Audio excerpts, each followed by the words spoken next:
How was daily life like in ancient Egypt? In timeless world history, today, we're going to take you on a journey through time to ancient Egypt, one of the most captivating civilizations in human history. Let's uncover what daily life was like for the ancient Egyptians. Ancient Egyptian society was characterized by a stringent social hierarchy that played a crucial role in its structure and functioning. This hierarchy was deeply intertwined with the religious beliefs and cultural practices of the time, reflecting the values and priorities of the civilization. At the apex of this hierarchy were the pharaohs, who were not merely rulers, but were venerated as divine entities on earth. The pharaoh was considered a living god, a mediator between the gods and the people. This belief granted the pharaoh immense power and authority, as they were seen as responsible for maintaining Ma'at, or cosmic order, which was essential for the prosperity of Egypt. The pharaoh's decisions had profound implications for agriculture, trade, and military endeavors, making them central figures in every aspect of life in ancient Egypt.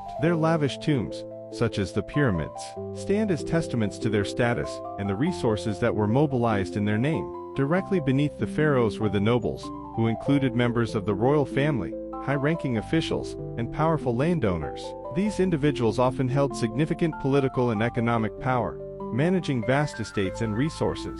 Nobles served as advisors to the pharaoh and were entrusted with various administrative roles, such as governors of provinces. Their wealth came from land ownership and the labor of the lower classes, and they often engaged in patronage of the arts and religious institutions, further reinforcing their status and influence. The priests also occupied a crucial position in this hierarchy. They were responsible for conducting religious rituals and maintaining the temples, which were central to Egyptian spirituality. Priests acted as intermediaries between the gods and the people, overseeing ceremonies that were believed to ensure the favor of the deities. Their influence extended beyond the religious sphere into politics, as they often aligned themselves with powerful nobles or the pharaoh to strengthen their positions. The wealth of the temples, accumulated through offerings and donations, further augmented their power and societal status. Below the nobles and priests was the middle class, which comprised artisans, merchants, and farmers. Artisans were skilled workers who created pottery, jewelry, textiles, and other goods, often for the elite. Their craftsmanship was highly valued, and they played a vital role in the economy. Merchants engaged in trade,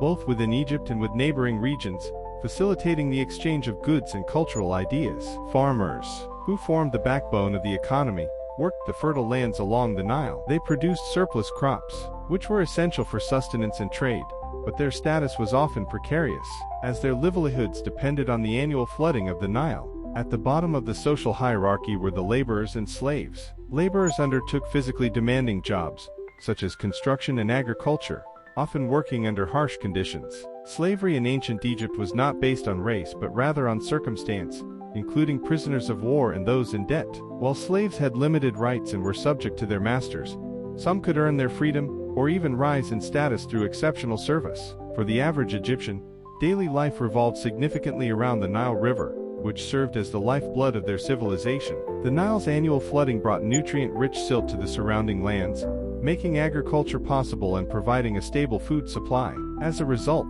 the rhythms of life were deeply connected to the river's cycles, influencing the daily routines of both men and women. Most Egyptians rose early, typically at dawn, to take advantage of the cooler morning air. The first task for many was tending to their crops. Farmers would cultivate wheat, barley, and flax, essential for food and textiles. The agricultural calendar dictated their work. During the inundation season, when the Nile flooded, farmers would repair tools and prepare for planting. After the waters receded, they would sow their seeds and later harvest the crops, ensuring sustenance for their families and communities. Fishing was another vital activity. As the Nile was teeming with fish, many families relied on fishing for both food and trade.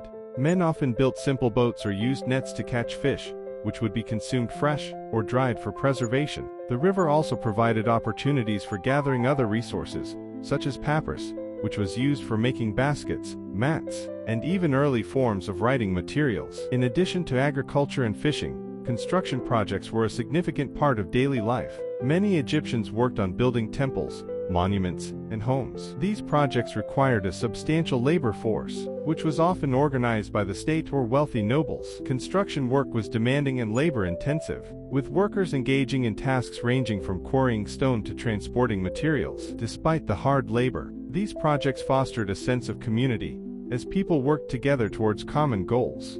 Women played a crucial role in household management and family life. They were responsible for raising children, managing domestic affairs, and ensuring the household ran smoothly. Women had various rights, including the ability to own property, engage in trade, and initiate divorce. Many women also participated in textile production, spinning flax into linen and weaving it into fabric. This skill was highly valued, and textiles were a significant trade item, contributing to the household economy. Leisure activities were also an essential aspect of daily life.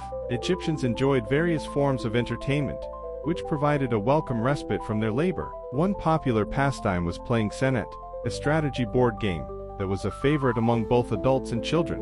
Senet boards were often beautifully crafted, and the game was seen as both a form of entertainment and a way to engage in social interaction. Music and dance were integral to Egyptian culture, with musicians performing at festivals, religious ceremonies, and social gatherings. Instruments like harps, flutes, and drums were common, and music played a vital role in both entertainment and spiritual life.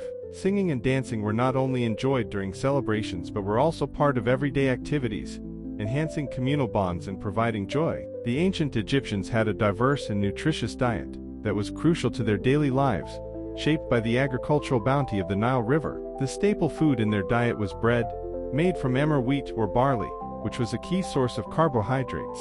Bread was often consumed with various accompaniments, including onions and garlic, which were not only flavorful but also believed to have health benefits. These ingredients were commonly used in everyday cooking, enhancing the flavors of meals. Fish was another important component of the Egyptian diet, especially for those living near the Nile. The river was abundant with various fish species, and fishing provided a reliable source of protein. Fresh fish could be grilled, dried, or salted for preservation, allowing it to be stored and consumed later. In addition to fish, Egyptians also enjoyed a variety of vegetables, including lentils, beans, and leeks, which contributed to a balanced diet. Fruits such as dates, figs, pomegranates, and melons were also popular, providing essential vitamins and sweetness. Honey was a common sweetener, used in both cooking and as a treat. The Egyptians' diet was not only functional but also reflected the agricultural cycles dictated by the seasons, allowing for a range of foods throughout the year. Clothing in ancient Egypt was simple yet practical, primarily made from linen, which was derived from flax. Linen was lightweight and breathable, making it ideal for the hot climate. Men typically wore a kilt, a simple wrap-around garment, while women donned long dresses that could be fitted or loose, often adorned with decorative elements. Children usually went without clothing until they reached puberty, when they began to wear garments similar to adults. The materials used for clothing could vary based on social status. The wealthy often had access to finer linen, which was softer and more luxurious. They might also wear more elaborate garments, often embellished with jewelry and accessories, reflecting their higher status in society. Accessories such as belts, collars, and headpieces were common, showcasing the artistry and craftsmanship of ancient Egyptian artisans. Housing varied significantly between the social classes. The average Egyptian lived in modest homes constructed from mud brick, which was readily available and effective at keeping the interiors cool. These homes typically had flat roofs and small windows to maximize airflow. The layout often included a central courtyard, surrounding rooms for living, cooking, and sleeping. Furnishings were minimal, usually consisting of wooden stools, low tables, and storage chests. In contrast, wealthy individuals lived in more spacious and elaborately designed houses, often made of stone. Their homes featured larger rooms, lavish decorations, and sometimes even gardens. Wealthy Egyptians could afford luxuries such as decorative artwork, intricate furniture, and imported goods, which reflected their elevated status and lifestyle. Despite the disparities between the living conditions of the wealthy and the average citizen, the essence of Egyptian life remained centered around community and family. Meals were often shared, fostering social bonds and communal ties. Festivals and celebrations provided opportunities for enjoyment, where food and music played central roles. Religion was a cornerstone of ancient Egyptian life, deeply intertwined with every aspect of society, from governance to daily activities.